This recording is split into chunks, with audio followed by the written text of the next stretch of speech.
everybody came into Kemet to learn. When you go back and you look at all of the ancient civilizations from that time, all melanated people across the world, everybody came into Kemet to learn, to study.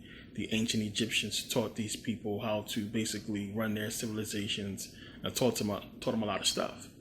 And when you go look at the ancient civilizations from around that time, we see every melanated civilization grew. Like they took that knowledge and they did things with it. We see that the Asians grew their civilizations. We see that in India, they grew their civilization. We see down in South America, the civilizations grew. And we look around and we see that it's the same type of teachings in ancient Kemet that we find in these ancient civilizations. We see the same type of symbols, the same type of following that we can see from ancient Egypt. And we see they had the same understanding. When we look across the world, we can find things that identically match up with what we see in ancient Kemet, showing that they must have at some point came into close contact with each other and basically prove what everybody is saying, that everybody came into Kemet to learn. The only civilization we don't find during this time where everybody is growing, everybody is developing their civilization, the only civilization we do not find, the only people we do not find during this time is the Europeans, white folks. You can go back during this time of ancient Kemet and you don't find a civilization of Europeans developed as the Chinese was, developed as they were in India. You can't show me a place on the planet where we can find ancient ruins that belong to Europeans prior to the fall of ancient Kemet. And this is what you also have to understand. Ancient Rome, ancient Greece were African civilizations. So when we talk about them teaching and them coming into Kemet, Africans as well, came into Kemet to learn from the ancient Egyptians, and they were taught, and everybody took their knowledge back. The only people we do not find growing a civilization as sophisticated as the ancient Egyptians, as sophisticated as the Indians and the Asians, is the Europeans.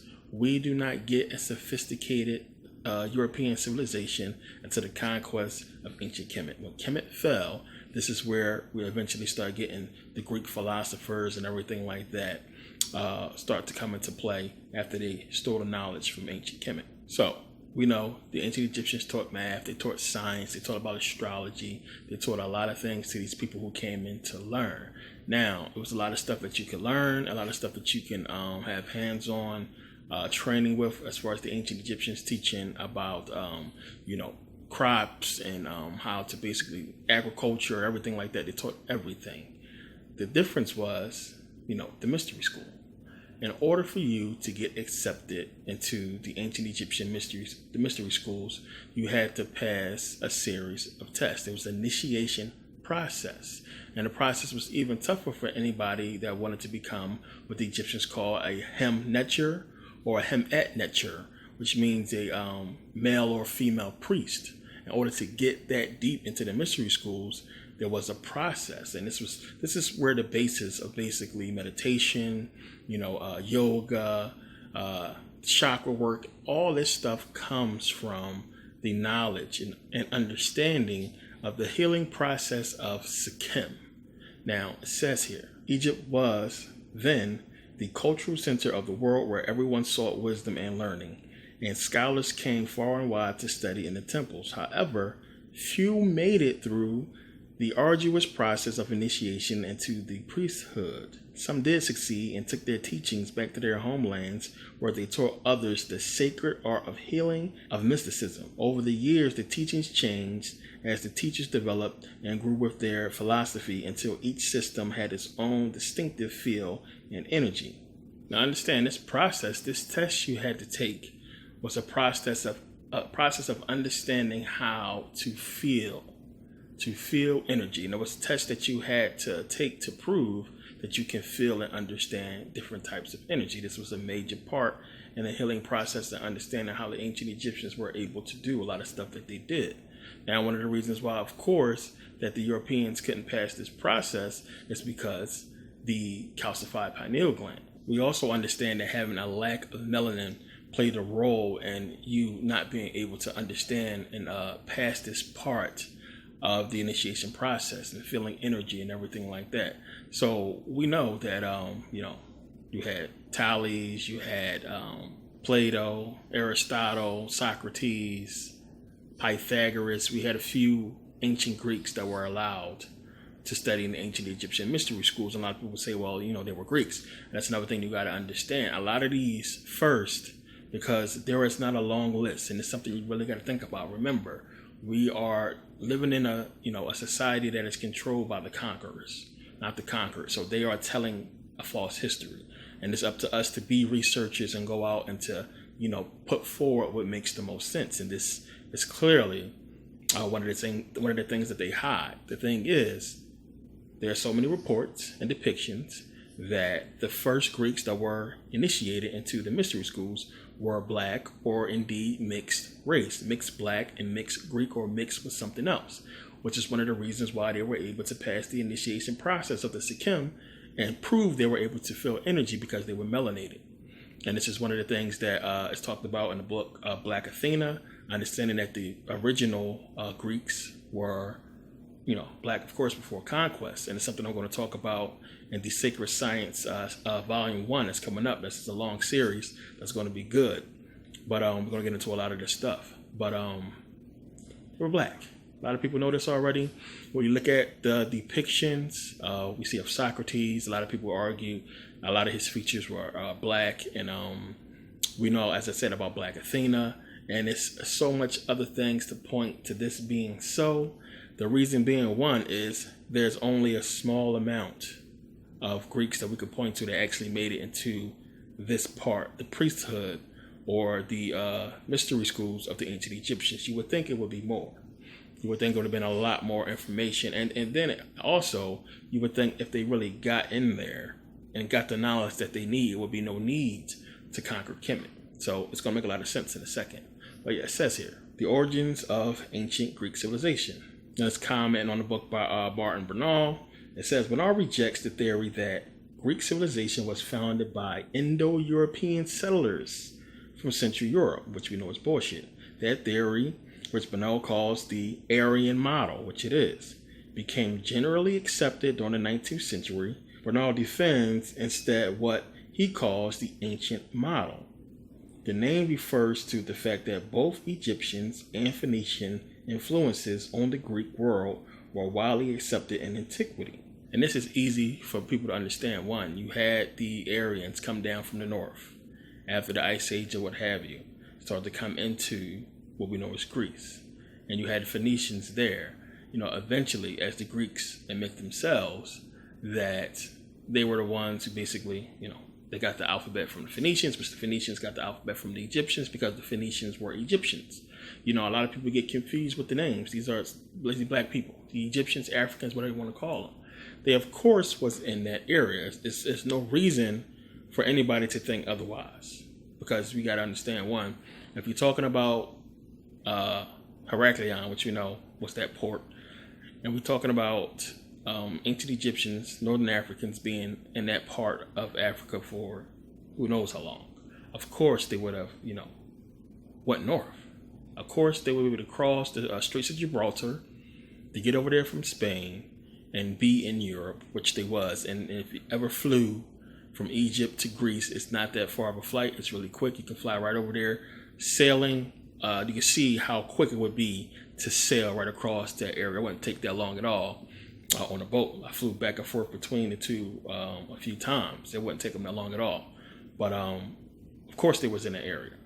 And when you understand, the wars that happened, and when they came down and started to basically mix in and blend in with the ancient Greeks, how you got these mixed, Africans and Greeks, white people, Aryans, and that's how they were basically infiltrated themselves into ancient Greek society. So understand, the Europeans that were too far from melanin could not be, initiated into the mystery schools. They couldn't get in.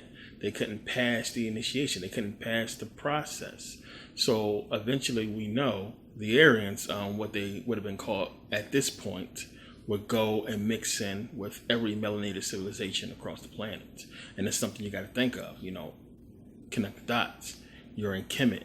You cannot get this information. You can't get into the deeper parts of the mystery school. So you remember that, well, wait a minute, these other races of people, these other groups of Africans, these other people who came into Kemet to learn, well, they got initiated. They got in.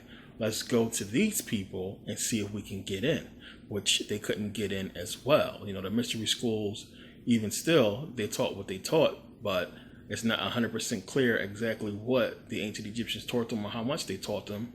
But we can see from the structures and, what they have in these civilizations, like, in China and down in South America, it's amazing information that they must have learned from the ancient Egyptians. So they went to basically try to learn from them. They couldn't get in. They mixed in with everybody. They mixed in with, Chinese. Came into India and basically took over and mixed in with them for a while. And we understand the whole concept. I talked about this in a Buddhism series about what happened once the Aryans came in and how they basically claimed they created Hinduism, Buddhism, or what have you. And a lot of this was going on. So we have to look at this. And again, you have to understand, go look around the world. We see during this time, we see melanated civilizations showing us the same type of knowledge and information that we see in ancient Kemet. And we see that there is a comparison of the knowledge all around the world as it is in ancient Kemet. And we know that these people came in to study and were taught by the ancient Egyptians, which everybody talks about. But then you see nothing from white folks until the fall of Kemet. Something to think about and piece this together. You also have to understand them not being where they need to be at physically. They couldn't really understand spirituality. They couldn't really understand what the ancient Egyptians was talking about or why certain things was even important. Imagine trying to get into this mystery school and you can't grasp the fact that you can't get in because of something that you should be able to do that these other people are able to do. They couldn't understand it. They couldn't wrap their head around it. And I'm going to show you guys in the Sacred Science series about, one of the reasons why this was possible, and also how Greek mythology, and this is another big thing. We talk about Homer and a lot of the ancient Greek writers back then. You got to think about who these people really was. So I'm going to show you guys how, when we're talking about Greek mythology, when we're talking about all these characters, Zeus and Pythagoras, Zeus and Prometheus, and all these other people, that the pantheon of Greek mythology, these people, these beings were created by the Black Greeks, which makes a lot more sense to me when you understand what we're going to get into. They created these Greek gods. And it's going to be hard for people to accept this. But again, one of the questions you got to ask yourself, if you created, the pantheon of Greek mythology, I'm talking about the Greek gods, powerful as they is, all the stories, the mythologies and everything, if you created them, why would you then later, if you're trying to, bring people into the understanding of the whole Hellenization process, the whole Greek process. Now, as I talked about before, we know the ancient Egyptians understood a lot of it, but it makes more sense to understand that if these people that they were trying to force this stuff on understood it, but the reason why they understood it is because they created it. That makes a lot more sense, and that's exactly what it was. So think about it. If you're trying to push Greek culture, the Greek gods, onto civilizations of people, why would you not then use the pantheon of Greek gods if you created them? Why would you create Serapis? Why would you then go and dress like Egyptians instead of dressing like Greeks if you are the Greeks that created these powerful Greek gods? Think about that. If you have Hermes and Zeus and all these powerful Greek gods that's supposed to be white in your image that you created, why would you not push them as being the face, the forefront of your Greek religion? Think about that. Now, when we come in out of Greece, remember later the Greeks, if you look in Greece, what are they talking about? What are they worshiping? They're not worshiping Zeus. these Greeks is religious. They're Christians and Jews and Muslims. They're not into Greek mythology. They're not following the pantheon of the Greek gods that they supposedly created.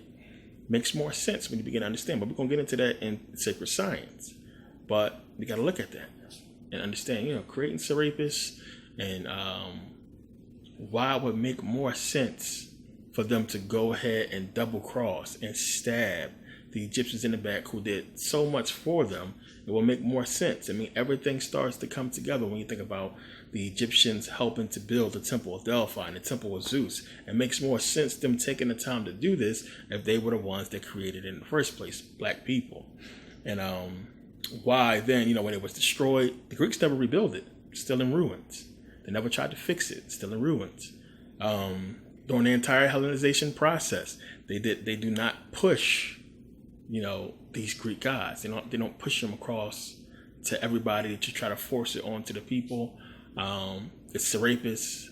It's something entirely different from what you would expect if you came up with the pantheon of Greek gods and Greek mythology. So now it's funny when you go back and start to understand the Greeks after the fall of Kemet, once they conquered and how they ruled and how they set up their civilization, and that their whole thing, their whole philosophy about, Greece and how they was going to run everything was based on rationality.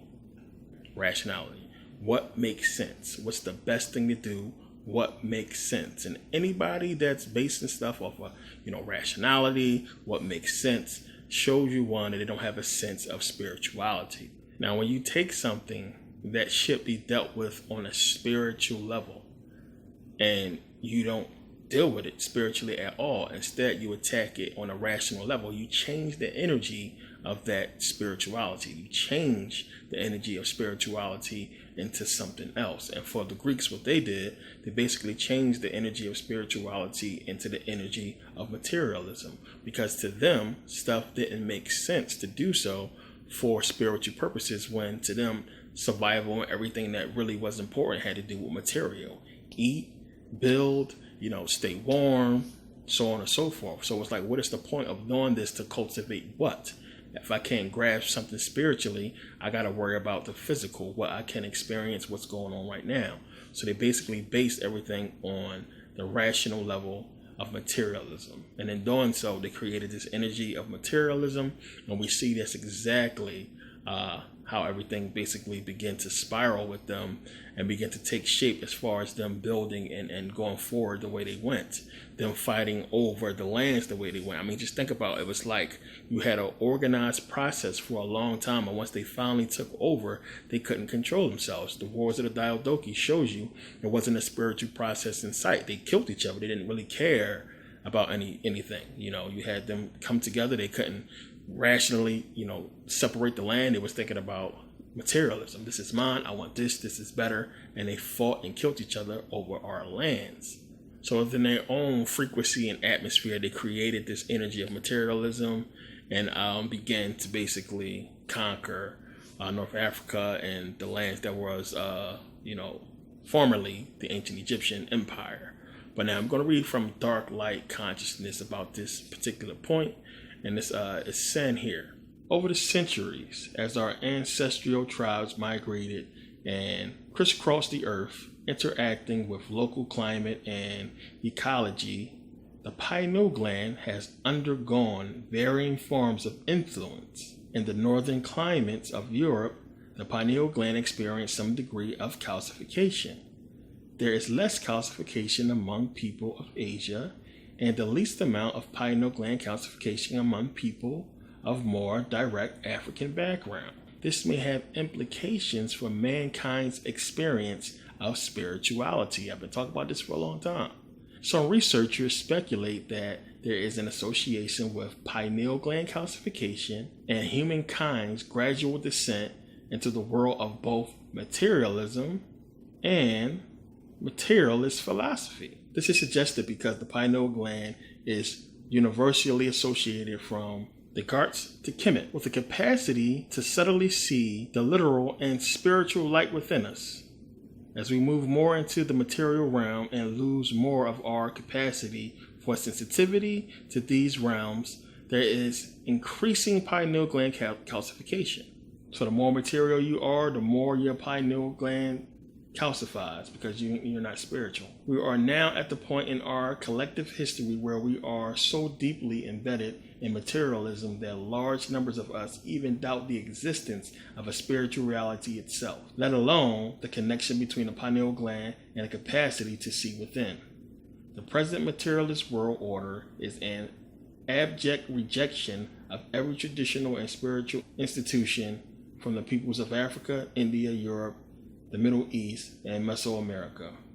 Our age is currently the most materialistic of any in the memory of the world, which I agree. We calculate the timeless orbit of the stars, yet fail to see the internal cycle within our own souls. And this is exactly what I have come to suspect, and you have as well. It's a lack of empathy, something that we all talk about. How can you do the things that we have seen these people do across the planet for centuries? Enslave people, starve children to death.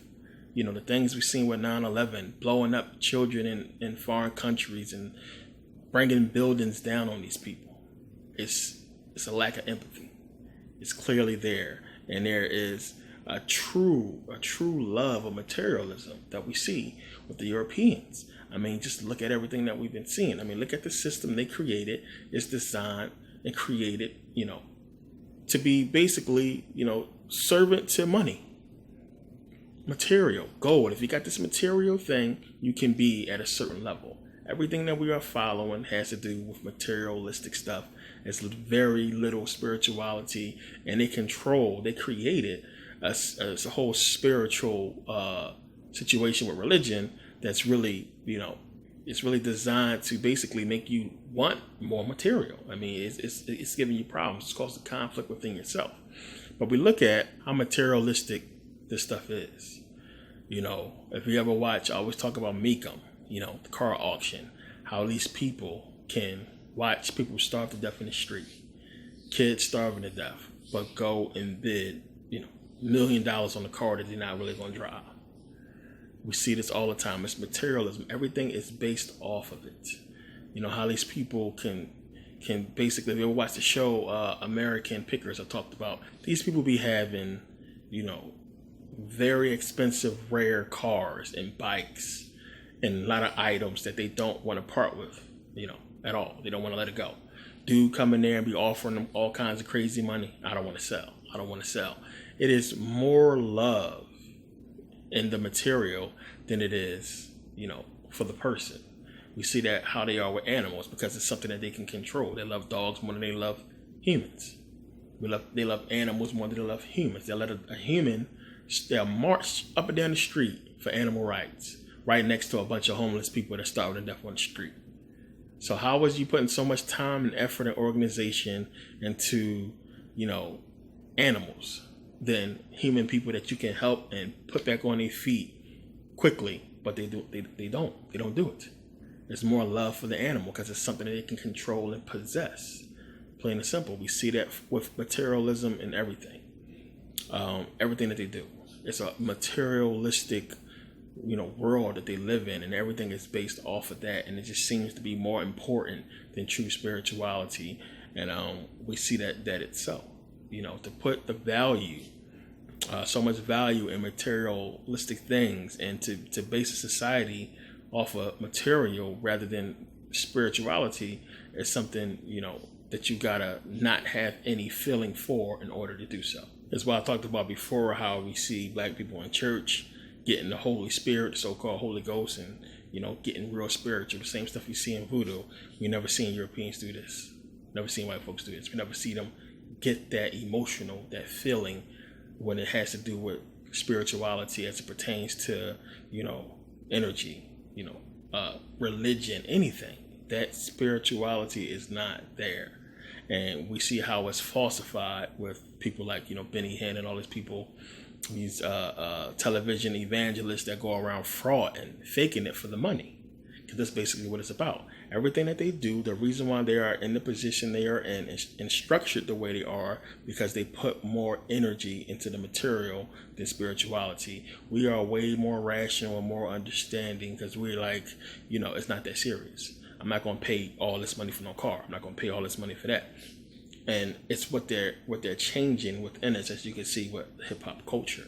But it's deep when you really start to think about it. It makes a lot of sense when he's talking about the calcification of the pineal gland and how it directly has to do with the lack of empathy and you wanting more material and being more caught up in a materialistic realm. Now, again, I know it's a lot of people who don't like to talk about melanin and they don't get caught up in that whole conversation. A lot of people think we just make too much of it. They don't understand the importance of it. So as I showed before with Dr. Carl Marat talking about chagas, I want you to watch this clip and understand how important it is. In fact, there's somebody even studying that and wondering whether energy is directly absorbed from the melanin in your skin and transformed into energy in your body.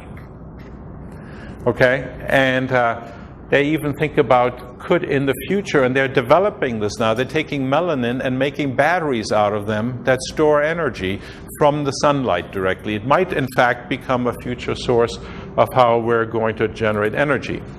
Now, let's get back with that little bit of physics background. Let's talk about melanin inside chaga and melanin inside the body. So it absorbs thousands of times more electromagnetic radiation actually than chlorophyll does. And chlorophyll is what we need to make proteins and sugars, especially sugars in the body.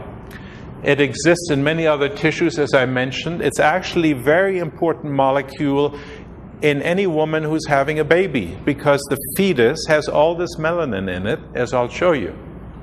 Okay? And it's thought to be, by some people, a master molecule that actually steers how the body communicates. For example, Frank Barr, a scientist, wrote a whole article, a whole issue of a journal called Medical Hypothesis saying, melanin is such a special molecule and it's found in the babies. It may have a major role in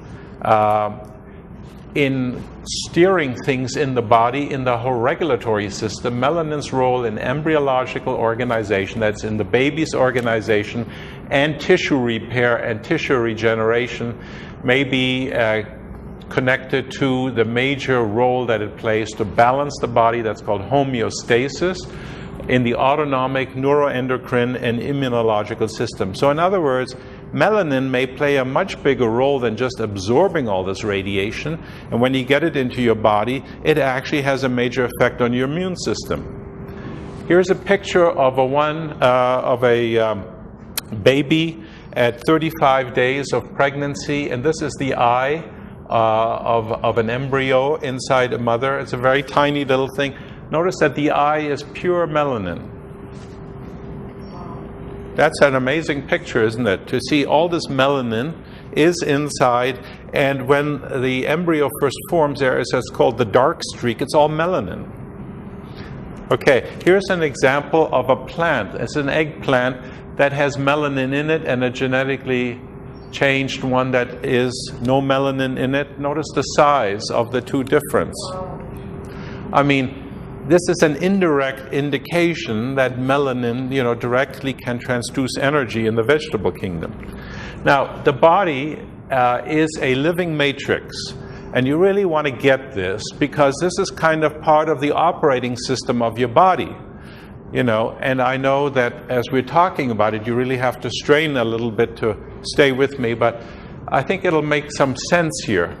The body is actually a communication system where everything is connected to everything else, and it works through light.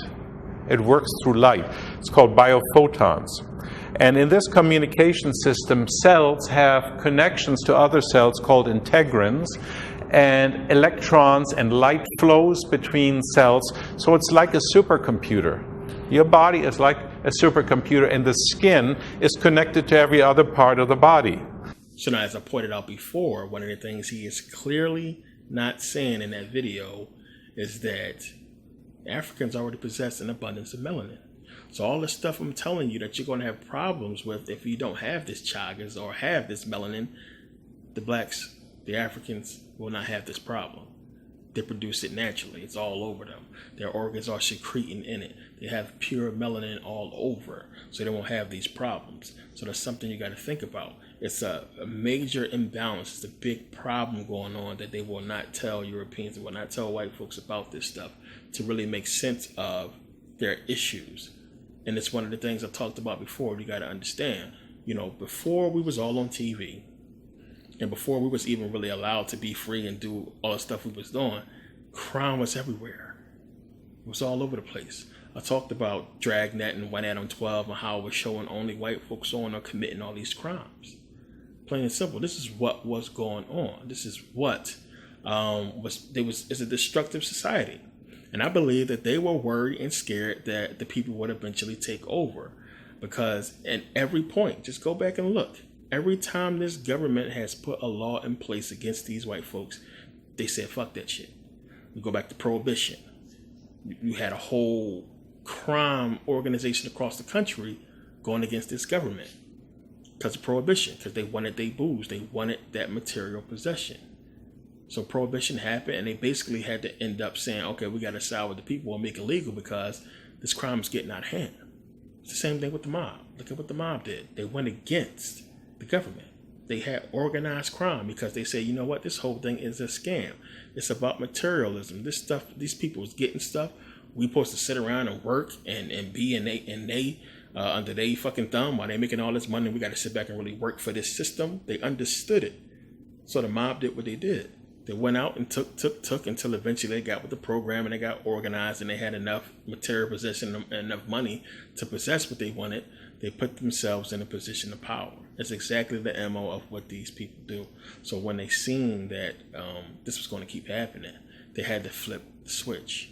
And it's going to make a lot of sense as we go on. It's one of the reasons why they knew they had to allow us to mix, because they had to get melanin in these people to try to control and change that mindset. It was a destructive mindset, and it's not too much stuff they could have got over on the people with. After a while, the people would have took over. You can go back in history and look at how many kings got their head cut off or got killed by the people because they wasn't treating the people right.